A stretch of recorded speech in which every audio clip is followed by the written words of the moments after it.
Assalamualaikum warahmatullahi wabarakatuh. Pertama-tama, marilah kita panjatkan puji syukur kepada Allah Subhanahu wa Ta'ala yang telah melimpahkan rahmat serta hidayahnya sehingga kita selalu sehat dan dalam perlindungannya. Tidak lupa, salawat serta salam semoga tercurahkan kepada Nabi Muhammad SAW yang telah membawa kita keluar dari zaman yang gelap gulita menuju zaman yang terang benderang seperti saat ini. Pada pagi yang cerah ini, izinkan saya menyampaikan materi yang berkaitan dengan salat. Salat merupakan kewajiban bagi pemeluk agama Islam. Rasulullah SAW bersabda, salat itu seperti sebuah tiang dalam agama. Hal ini dapat diibaratkan seperti sebuah rumah. Jika tidak mempunyai tiang maupun tembok sebagai penyangga, pasti roboh dan tidak dapat berdiri. Mengingat betapa pentingnya salat, maka orang yang sedang sakit pun tetap diwajibkan untuk salat.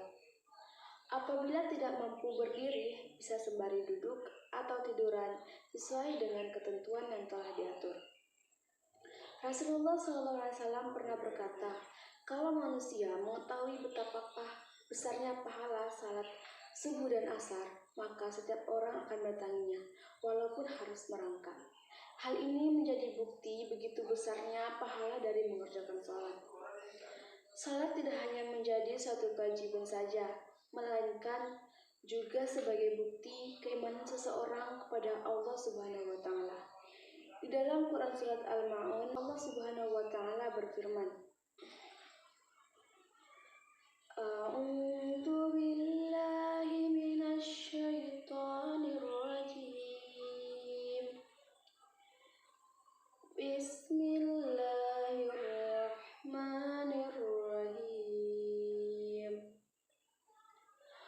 Fawailul lil musallin alladzina hum an salatihim sahun.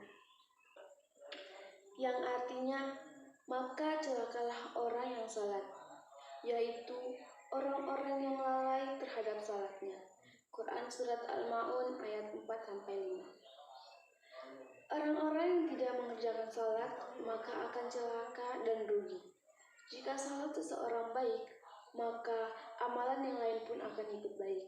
Namun, apabila salatnya buruk, maka amalan yang lain pun juga ikut buruk. Salat sebaiknya dilaksanakan tepat waktu, secara khusyuk. Saat kumandang azan terdengar, bersegeralah datang ke masjid. Namun untuk perempuan lebih diutamakan salat di rumah. Salat juga berfungsi mencegah perbuatan keji dan mungkar. Hal ini seperti firman Allah Subhanahu wa Ta'ala dalam Quran surat Al-Ankabut ayat 45 yang artinya, sesungguhnya salat itu mencegah dari perbuatan keji dan mungkar. Dan ketahuilah, mengingat Allah, salat itu lebih besar keutamaannya dari ibadah yang lain.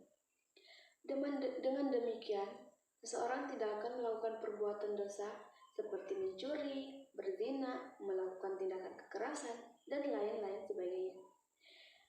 Demikian materi singkat yang dapat saya sampaikan. Semoga Allah Subhanahu wa Ta'ala memberi kemudahan kepada kita untuk selalu menjalankan salat dengan baik, dengan khusyuk, sesuai ketentuan agama. Amin, amin ya rabbal alamin. Kurang dan lebihnya saya mohon maaf. Wabillahi taufiq wal hidayah. Wassalamualaikum warahmatullahi wabarakatuh.